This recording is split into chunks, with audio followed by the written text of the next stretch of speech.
when kings spoke to spirits, and history was written in bone. Before history learned to speak clearly, it whispered. Before empires left records in ink, they carved meaning into bone. This is not a story of conquest alone. It is a story of belief. A time when kings did not rule by law, but by their connection to forces unseen. Welcomito, the Shang Dynasty. More than 3,000 years ago, before China knew itself as China, there was a world where the human and the divine were never fully separated. The Shang people believed that the dead were not silent. Ancestors watched. Spirits listened. And heaven responded not through policy, but through signs. A world guided by ritual. The Shang kings were not only rulers. They were mediators. They stood between earth and sky, between the living and the dead. Every major decision, war, harvest, illness, rain, required consultation. Not with ministers, but with spirits. Oracle bones remember. Questions were carved into turtle shells and ox bones. Fire cracked the surface. The cracks were red. Meaning emerged from fracture. These bones still speak to us. They are the first written words of Chinese history. And they are questions. Power rooted in belief. The Shang did not rule because they controlled land. They ruled because they controlled meaning. Because they claimed to understand heaven's will. Because they promised balance between the worlds. Violence and devotion coexisted. The Shang were skilled in bronze. Their weapons were beautiful. Their rituals were intense. Sacrifice was common. Not out of cruelty, but out of necessity. They believed order required offering. That harmony demanded exchange. A civilization half seen. Much of the Shang world remains hidden. Their cities are buried. Their voices fragmented. What we know comes from archaeology, from inscriptions, from silence. Silence leaves room for reflection. This is a distant past. The Shang Dynasty feels like a dream. Familiar, yet unreachable. A civilization that existed before continuity was secure. Before heaven's mandate was clearly defined. Before history knew how to remember itself. Tonight, we travel back to the beginning. To a time when kings asked questions of bone, when ancestors shaped destiny, and when the line between myth and history had not yet been drawn. This is the Shang Dynasty. A world where power was sacred, memory was ritual, and history had just begun to learn how to speak. The sacred kings, ruling between the living and the dead. In the world of the Shang Dynasty, a king was never alone. Even when he stood in silence, even when the palace slept, even when the fires dimmed, he was surrounded. By ancestors. By spirits. By memories that had not yet learned how to fade. Kingship before law. The Shang king did not rule through written codes. There were no formal constitutions. No abstract laws. Instead, there was relationship. A relationship between the living and those who had already crossed into the unseen. The king as mediator. The Shang believed the world was layered. Above, the realm of powerful spirits. Below, the realm of human struggle. Between them stood the king. Not merely as ruler, but as bridge. He did not command heaven. He consulted it. Authority was inherited spiritually. Bloodline mattered. But not only for succession. Ancestral power was believed to flow through lineage. The king inherited not just land, but access. Access to the spirits of past kings. Access to divine guidance. Ancestors were active. The dead were not distant. They advised. They warned. They punished. They rewarded. If crops failed, ancestors were displeased. If victory came easily, ancestors approved.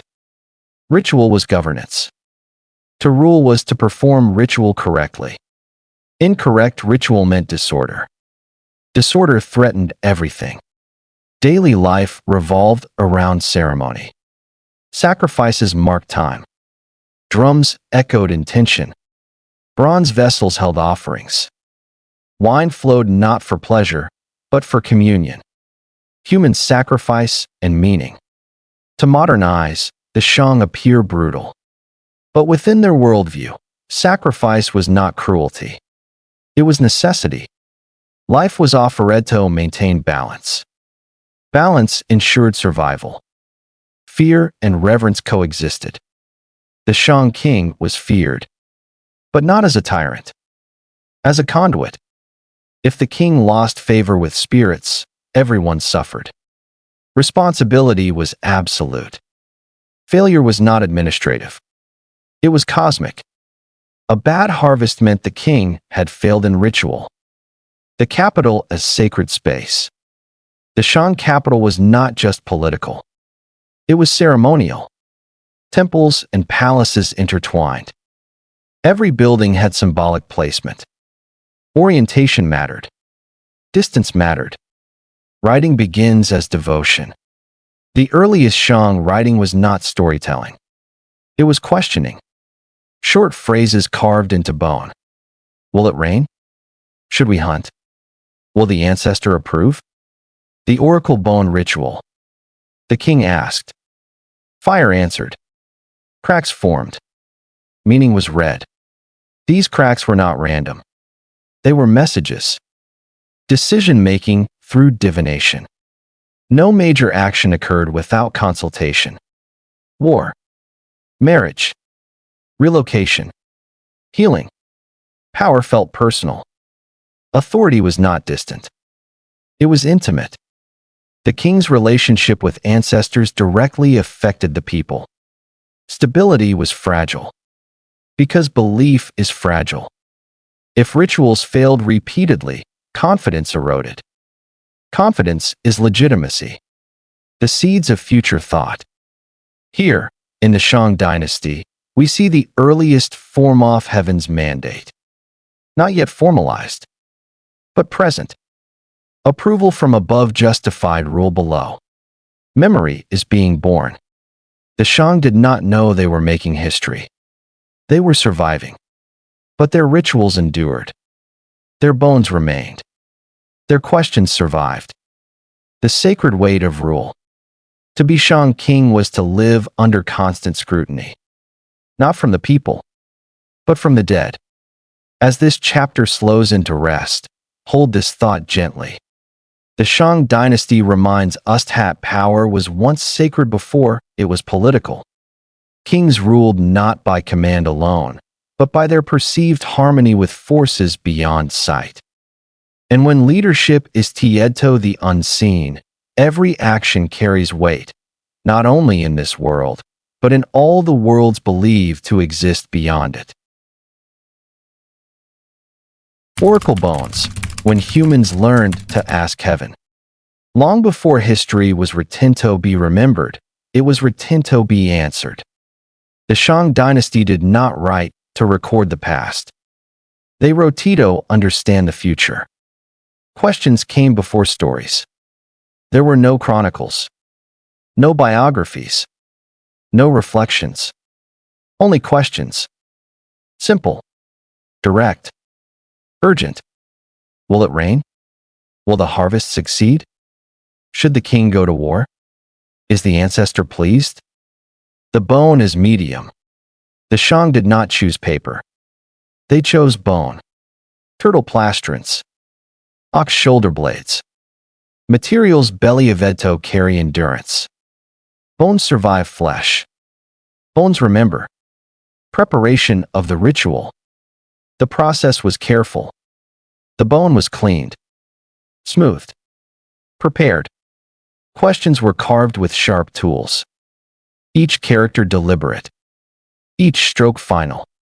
Writing is born from need. This was not art. It was necessity. Life depended on correct interpretation. Fire and fracture. Heat was applied. Cracks appeared. No two cracks alike. The cracks were not chaos. They were pathways, reading meaning from fracture. Diviners studied the patterns, the direction, the depth, the sound. Meaning was extracted, not invented. The king observes. The Shang king was often present. This was not delegated. The king needed to witness heaven's response. Witnessing strengthened legitimacy. Recording the answer. Sometimes the result was carved beside the question. A short mark. An affirmation.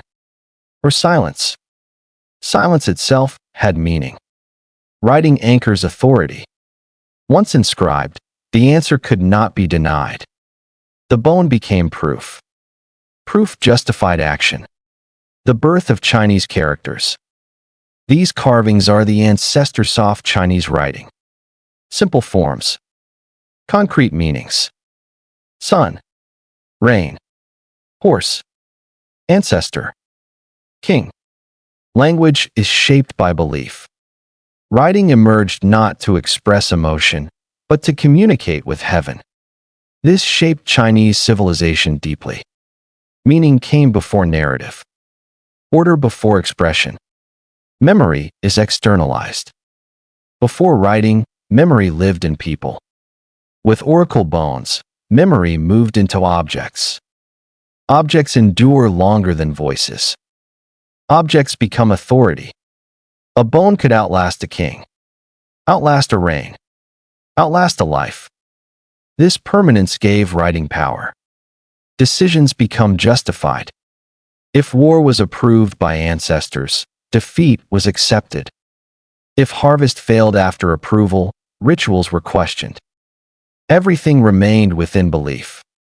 Doubt is managed through ritual. Failure did not disprove heaven. It demanded more consultation, more sacrifice, more care. Writing reinforces the system. The act of divination did not seek change. It reinforced continuity. Asking heaven repeatedly kept heaven central. The people trust the process. Common people did not read bones. They trusted the king did. Trust flowed downward. Trust is fragile. If disasters repeated, questions multiplied. More questions meant anxiety. Anxiety demands answers. More bones were burned. More questions carved. The archive grows. Over generations, thousands of bones accumulated. An archive of uncertainty. A record of fear. And hope. Hope is the true subject. Every question contained hope. Hope that heaven cared. Hope that answers existed. Hope that chaos was not random. The Shang world feels intimate. The universe feels close. Heaven listens. Ancestors respond. Nothing feels distant. This intimacy has cost. When answers disappoint, faith strains. Strain builds quietly. Seeds of future thought. Later dynasties would formalize heaven's mandate. But here, in Shang divination, we see its earliest pulse. Legitimacy comes from above. Failure signals withdrawal. Writing changes humanity. From this moment on, questions no longer disappear. They remain. Carved. Preserved. Waiting to be rediscovered. Bones outlive belief. The Shang did not know their questions would survive millennia. They asked for guidance.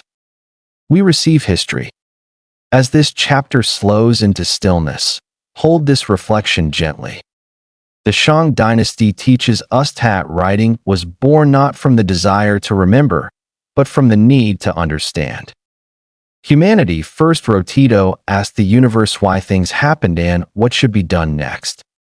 And in those quiet questions, carved into bone and fire, history itself took its first breath.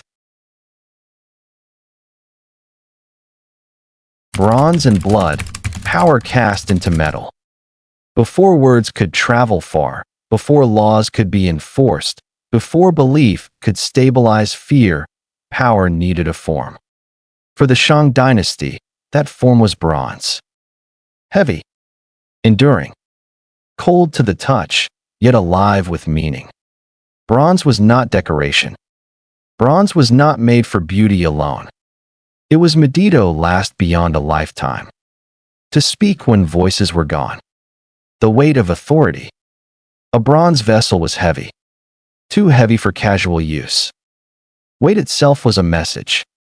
Power should be felt before it is understood. Control of resources. Bronze required many things. Copper, tin, labor, knowledge. Control over bronze meant control over people, and land, and time. The elite and the foundry. Only the elite could command bronze production. Foundries were guarded. Techniques were inherited. Secrets passed through bloodlines. Casting power. Bronze was cast in molds. Once poured, it could not be reshaped. This permanence mirrored Shang authority. Rule was not flexible. It was fixed. Ritual vessels and ancestors. Most bronze objects were ritual vessels. Used for wine, food, sacrifice. They were intermediaries between worlds. Decoration as message. Bronze surfaces were carved with patterns. Taodai faces. Abstract. Unsettling. They did not smile. They watched. Fear was intentional. The designs invoked awe. And fear. Fear maintained order. Fear reminded people of unseen forces. Bronze in war. Weapons were also bronze. Axes. Spears. Dagger axes. Shiny. Sharp. Unforgiving. Warfare was ritualized. War was not chaos. It followed divination. Approved by ancestors. Conducted with ceremony. Victory confirmed favor. Defeat questioned it. Blood in heaven. Blood was believeto nourished spirits. Human sacrifice was practiced. Prisoners. Servants. Sometimes even nobles. Life was offered to sustain cosmic balance. Violence as obligation. Sacrifice was not cruelty in Shang belief. It was duty. The universe demanded exchange. Life for protection. Blood for harmony. The king bears responsibility. The king ordered sacrifices. Not out of desire. Out of obligation.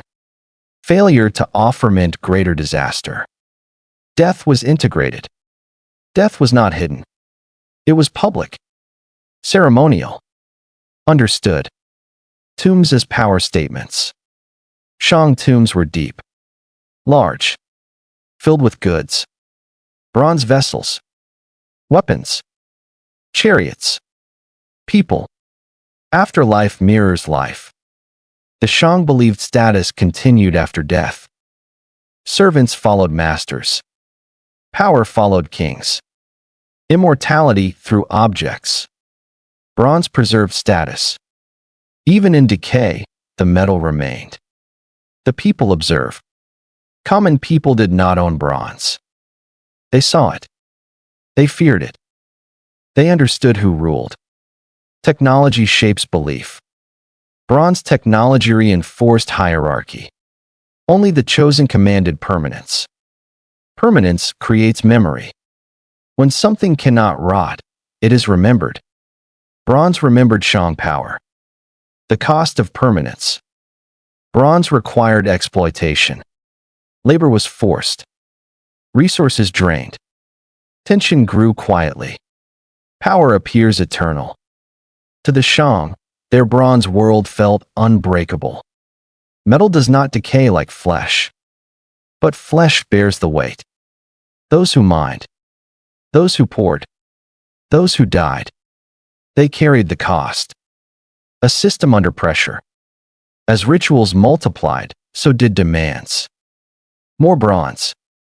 More sacrifices. More certainty. Certainty is expensive. The more the Shang tried to secure heaven's favor, the heavier the system became. Heavy systems crack slowly. A quiet foreshadowing. The same bronze that symbolized permanence would one day remain long after Shang power vanished. Metal outlives belief. Reflection before rest. As this chapter slows, consider this gently. The Shang Dynasty teaches us that power often seeks to become physical. To be seen. To be touched. To be feared. Bronze turned belief into matter, and matter into authority. But when power becomes too heavy, it begins to sink.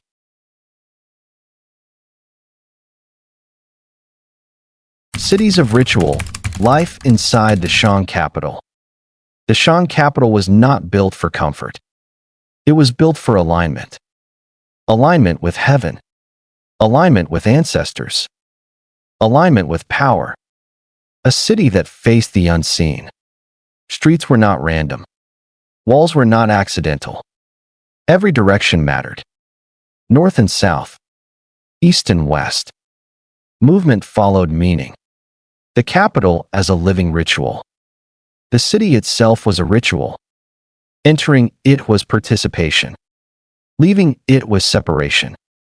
Layers of access. Not everyone could go everywhere. Space reflected hierarchy. The closer to the center, the closer to power. The royal core. At the heart stood the palace complex. Part residence. Part temple. Part archive of bones and bronze. The king slept where ancestors were honored. Sound defined time. Drums marked ritual hours.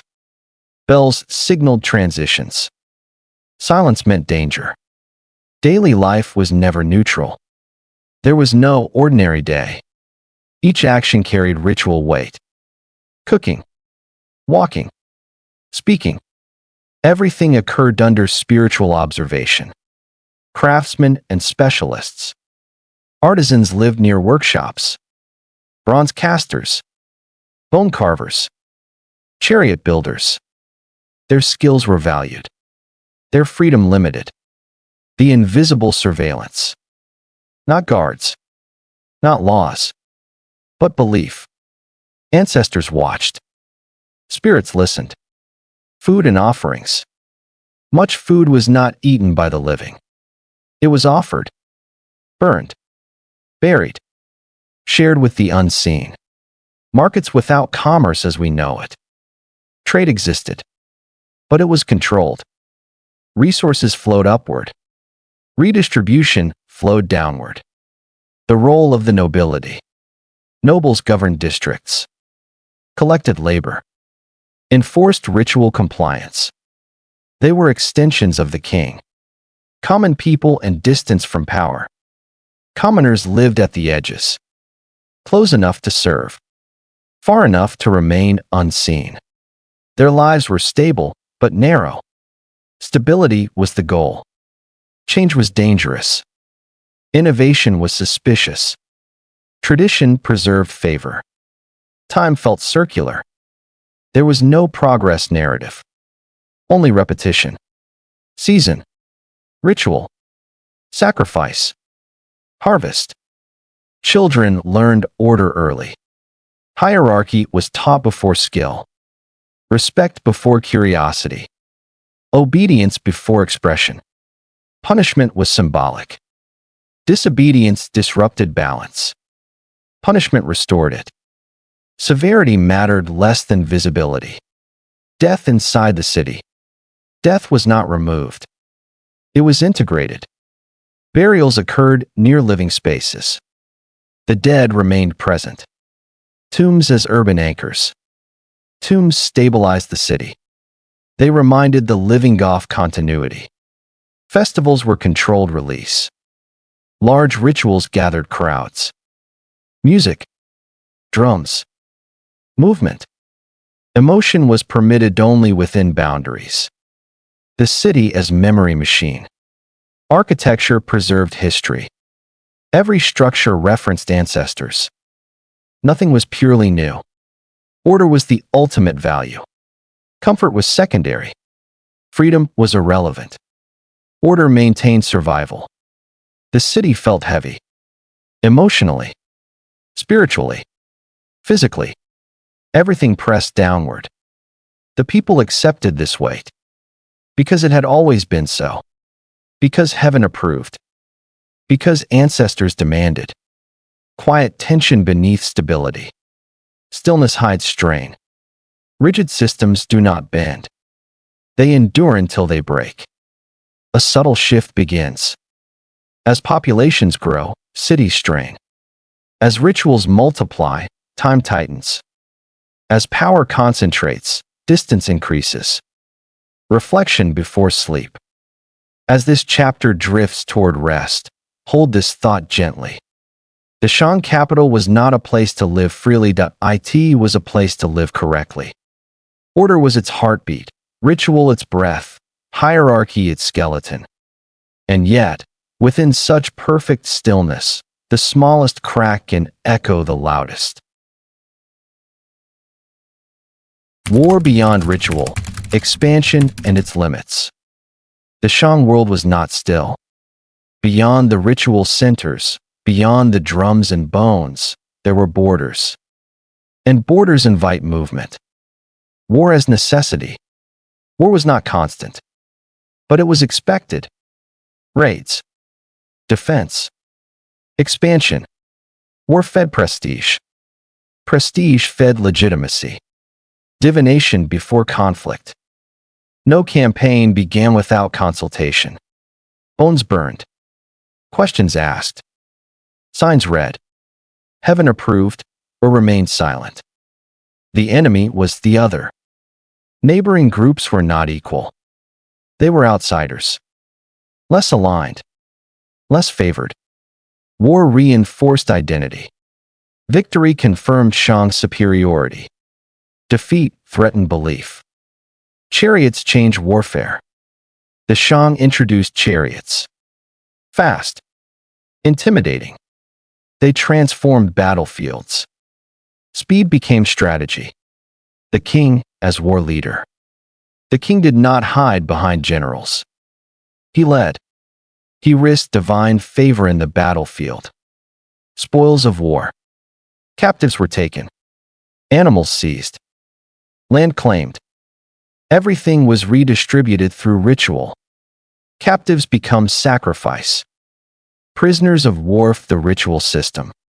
Their deaths justified victory. Expansion stretches control. As territory grew, distance grew.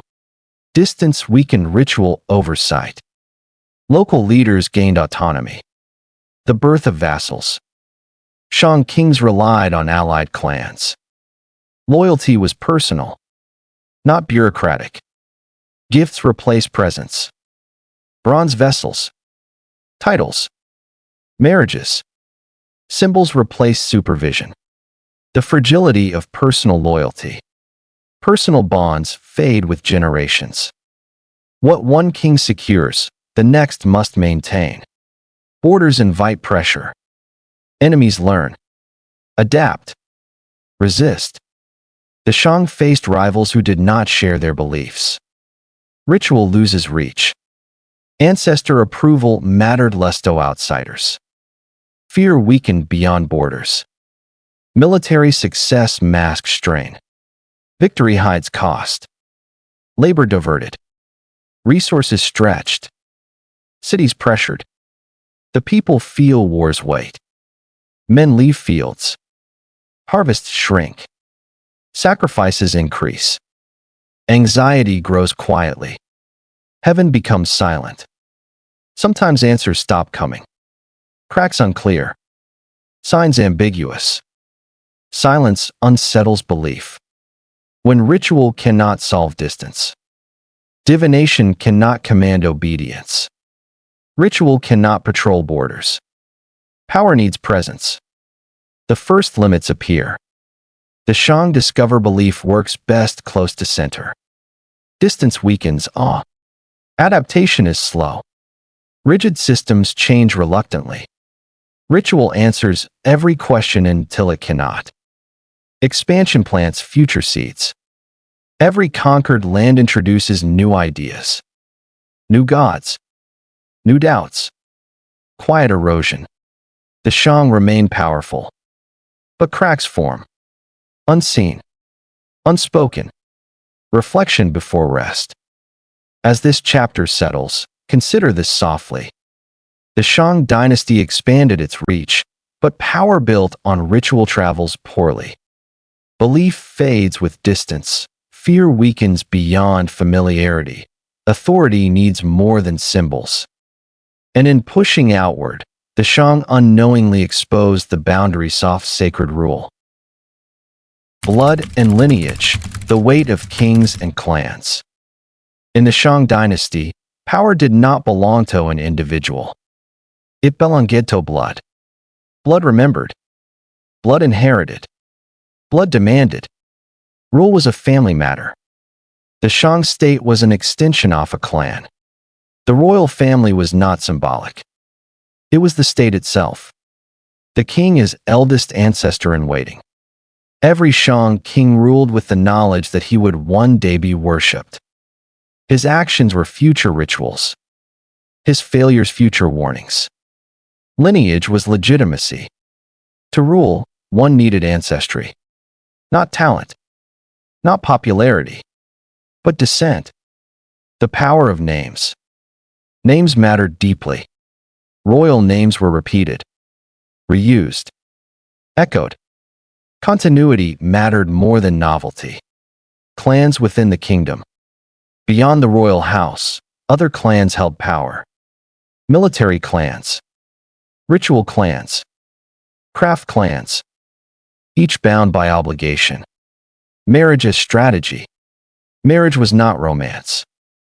It was alignment. Women moved between clans to stabilize loyalty.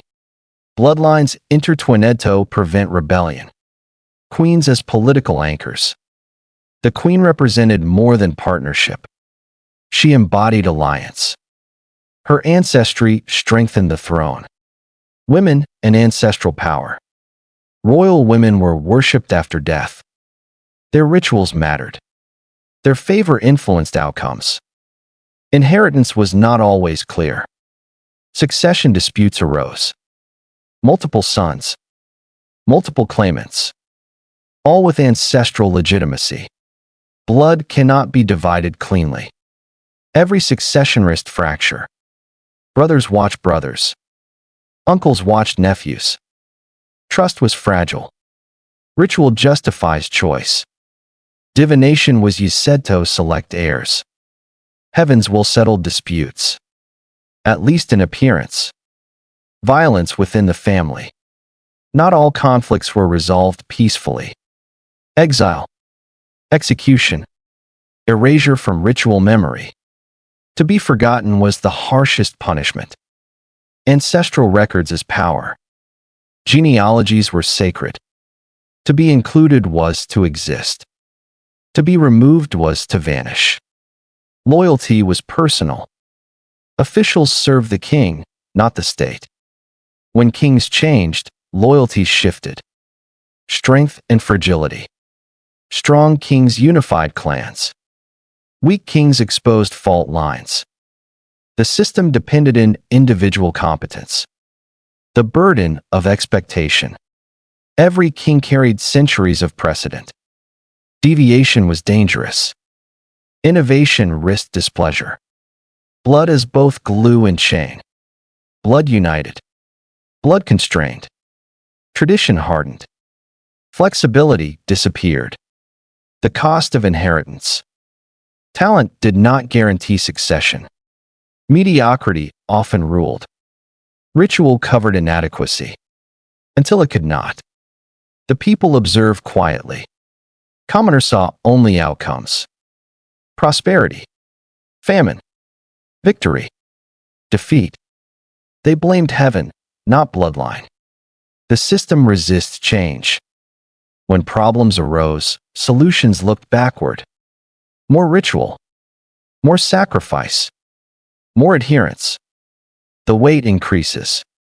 Generations pass. Expectations accumulate. Every king inherits unfinished burdens. foreshadowing decline. Blood alone cannot adapt.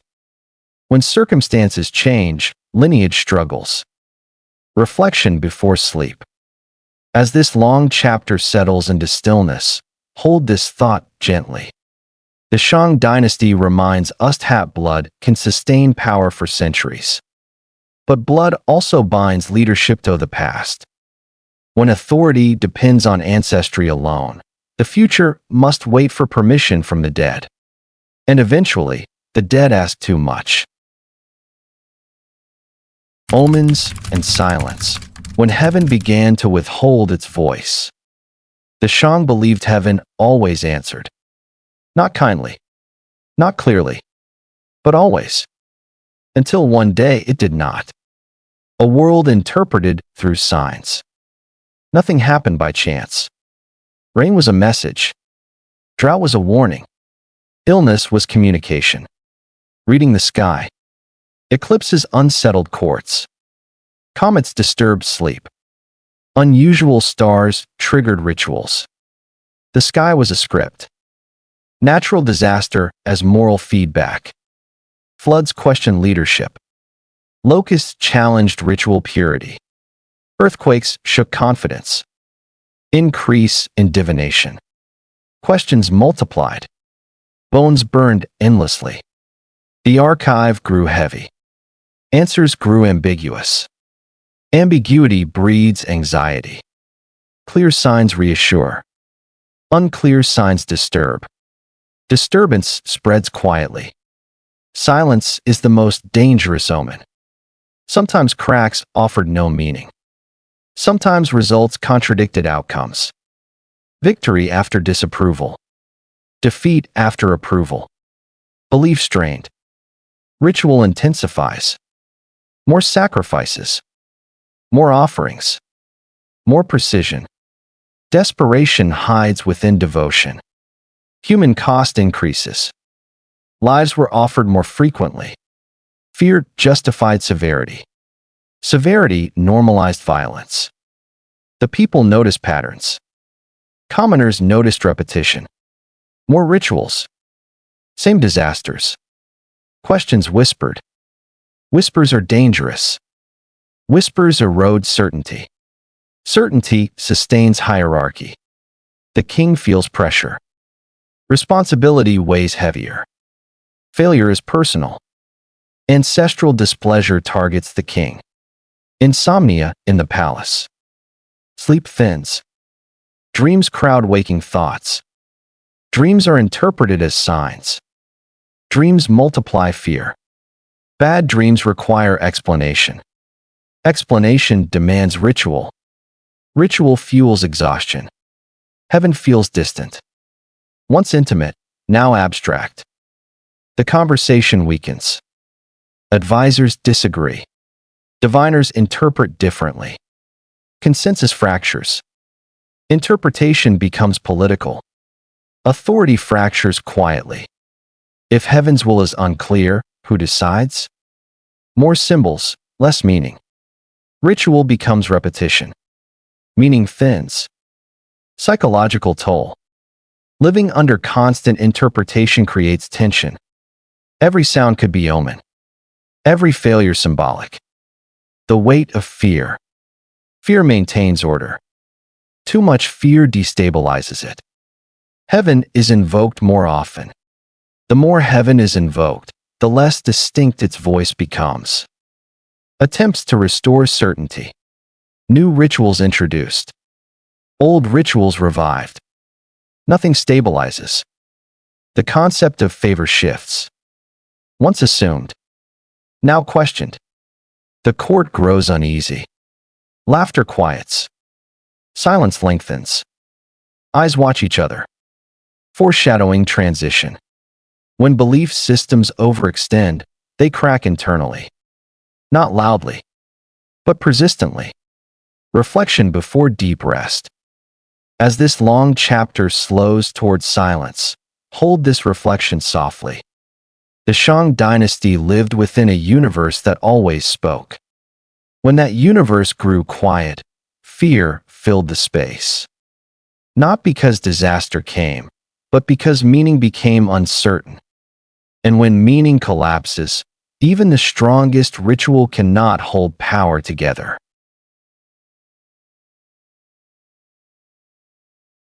The rising shadow, Zhou at the edge of the Shang world.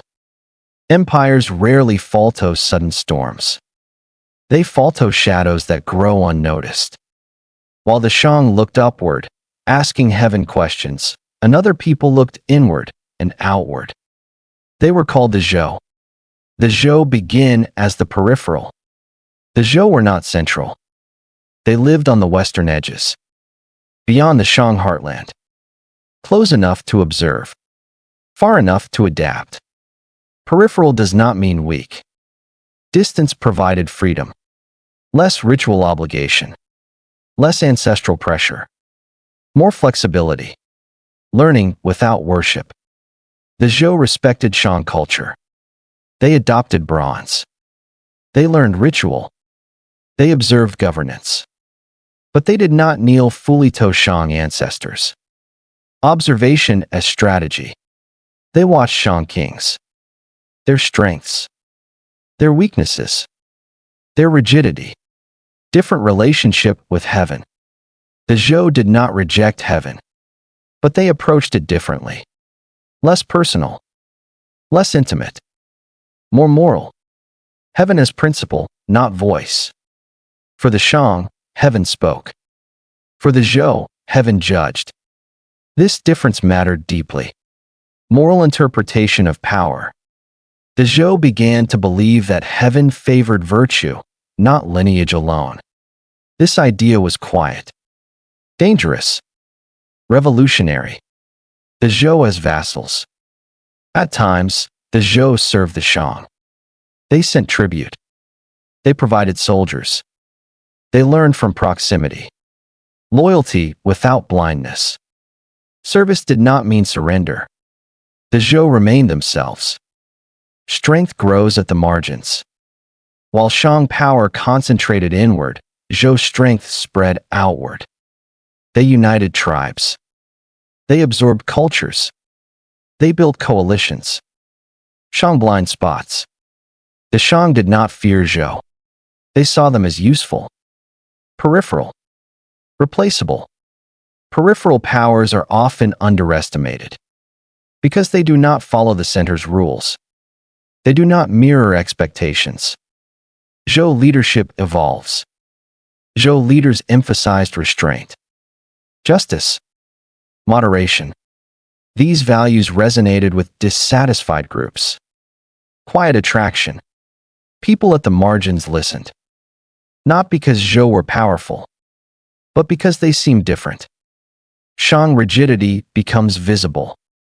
The Shang demanded ritual compliance. The Zhou offered purpose. The language of moral decline appears. Stories circulate. The Shang king is cruel. Rituals excessive. Sacrifices wasteful. Narrative is a weapon. The Zhou did not attack immediately. They shaped meaning first. Heaven as justification. The Zhou framed their rise not as ambition, but as necessity. Heaven withdraws favor from corrupt rulers. Someone must restore balance. This idea travels quietly. It spreads slowly. Through traitors. Through displaced clans. Through whispered dissatisfaction. Shang power begins to feel old. Not weak. Old. Out of rhythm. The Zhou prepare patiently. They strengthen alliances. Train armies. Wait for signs. Signs are reinterpreted. Floods now suggest Shang failure. Droughts imply heaven's displeasure. Omens are reread. The shift of meaning. Heaven no longer speaks only to Shang. It belongs to the moral order. This is the true threat. Not armies, but legitimacy. Shang remains unaware. They burn more bones. Offer more blood. Seek clarity. But clarity has moved elsewhere. Two worldviews collide silently. One rooted in ancestry. One rooted in virtue. They cannot coexist indefinitely. The shadow lengthens. The Zhou do not rush. They wait. Because heaven, in their view, moves slowly. Reflection before deep rest. As this long chapter drifts into quiet, hold this thought gently. The Shang Dynasty did not fall because it was conquered first. It fell because it was reinterpreted. While the Shang asked heaven what to do next, the Zhou decided what heaven now meant. And when meaning changes, power soon follows. The long dusk, decay before the fall. A dynasty does not fall in a single night. It grows tired first. The Shang Dynasty, after centuries of ritual, sacrifice, and certainty, entered its dusk slowly. Quietly. Almost politely. Fatigue at the core. The final Shang kings were not monsters by nature. They were exhausted inheritors. They ruled under the accumulated weight of generations. Every decision carried the judgment of ancestors. Every failure felt cosmically amplified. Ritual without renewal. Rituals continued exactly as prescribed. The words were spoken correctly. The offerings measured precisely. The timing impeccable. But renewal was gone. Ritual had become maintenance, not meaning. Repetition as security. When certainty weakens, repetition increases. The Shang repeated because repetition felt safe. But safety is not vitality. The palace turns inward. Later Shang kings spent more time within the palace walls. Distance from the fields increased. Distance from soldiers grew. Distance from common suffering widened. Luxury as insulation. Bronze vessels multiplied. Feasts lengthened. Music grew louder. Indulgence dulled anxiety, but never removed it. Advisors choose survival. Counselors learned what pleased the throne. Hard truths softened. Warnings delayed. Honesty became dangerous. Heaven interpreted conveniently. Omens were still read, but selectively. Cracks that warned were reframed. Silence excused. Ambiguity ignored. The rise of moral language. Outside the palace, a new vocabulary spread. Words like corruption, excess, lost virtue. These words mattered more than armies. The figure of the last king. Later tradition names him Dxin. Whether cruel or careless, history remembers perception. And perception hardens quickly. Myth overtakes reality. Stories exaggerate. Symbols simplify. A complex decline becomes a moral tale. And morality is powerful. Public faith quietly withdraws. The people did not revolt.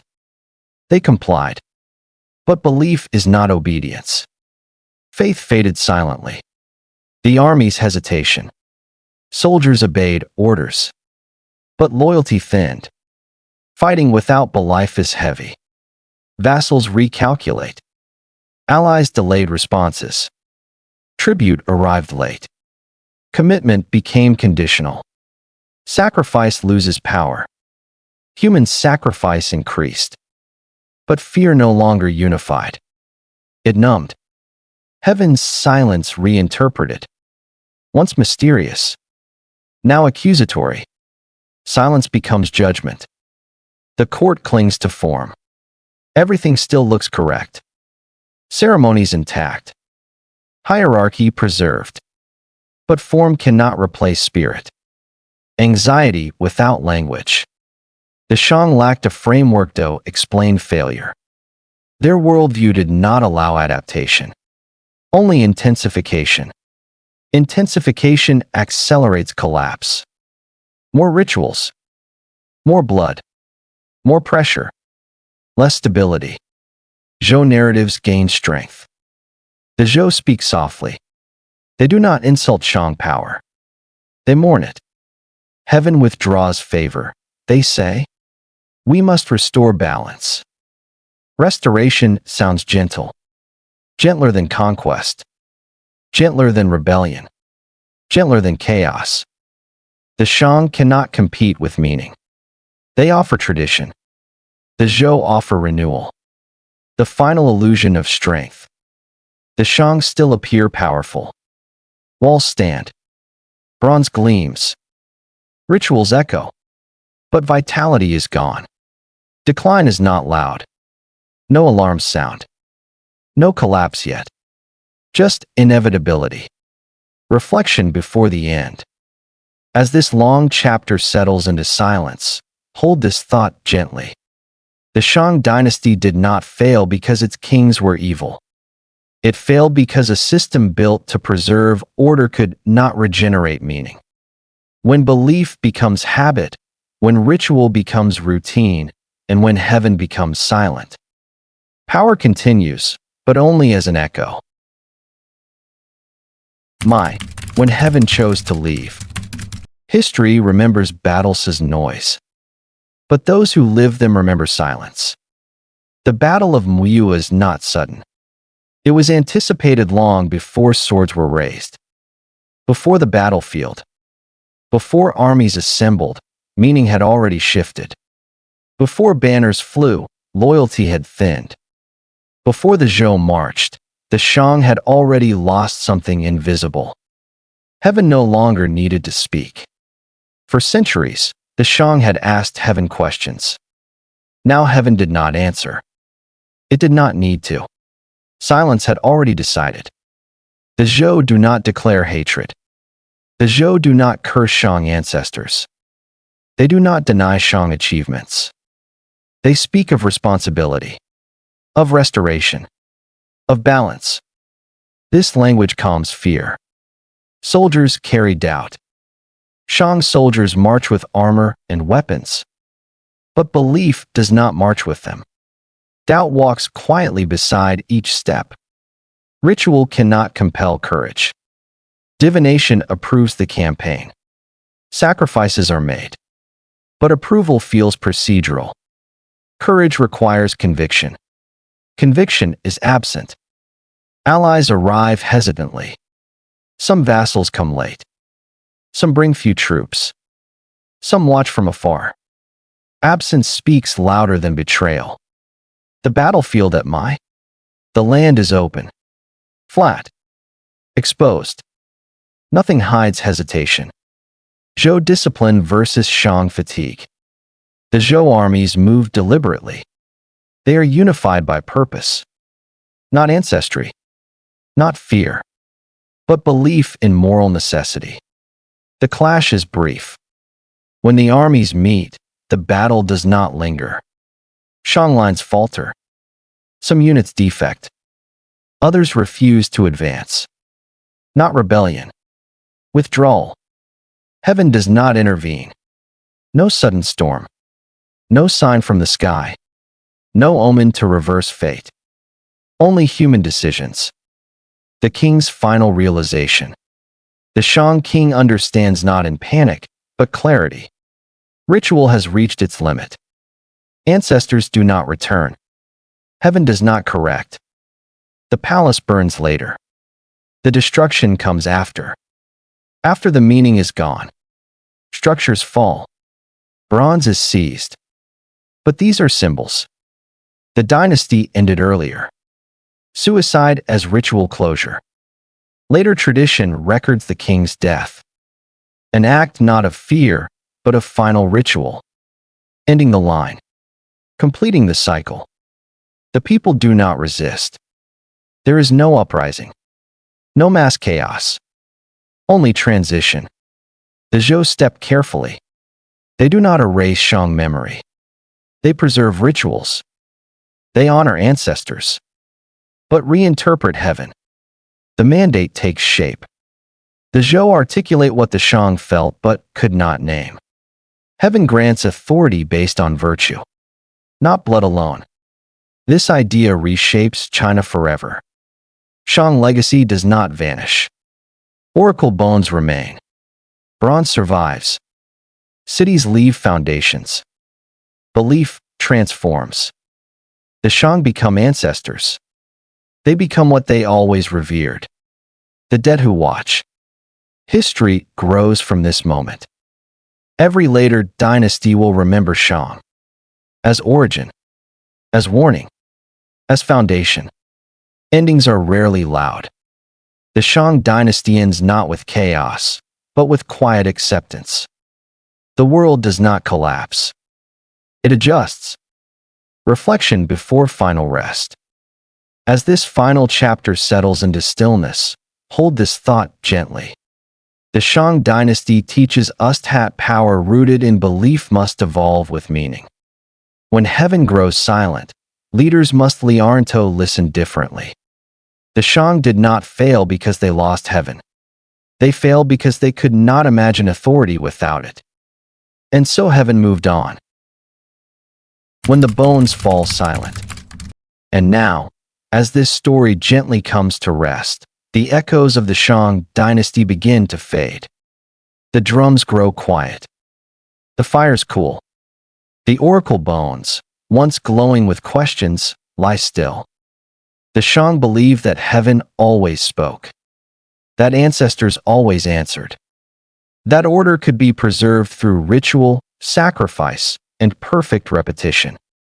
And for centuries, it worked. But history reminds us that even sacred systems grow tired.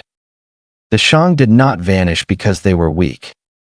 They vanished because the world around them changed, and belief alone could not adapt fast enough. Their bronze still remains. Their characters still breathe. Their questions still reach us across thousands of years. They asked heaven what would happen next. And unknowingly, they gave us the beginning of history itself. As listeners, we are not here to judge them. We are here to remember, to slow down, to feel the weight of time pressed gently against the present. And as your breathing softens and your thoughts drift away, remember this. Every dynasty ends, but no dynasty is ever truly lost. They become lessons. They become whispers. They become stories told in the quiet hours of the night. If you found calm in this journey, if these ancient echoes helped you rest, sleepy dynasties will be here whenever you return. Ahead of us lie new worlds. The Zhou, who redefined heaven itself. The age of philosophers and warriors. The dynasties yet to rise, yet to fall. For now, there is nothing left to follow. Nothing left to understand. Only rest. Crescent Moon, thank you for listening. Sleep well.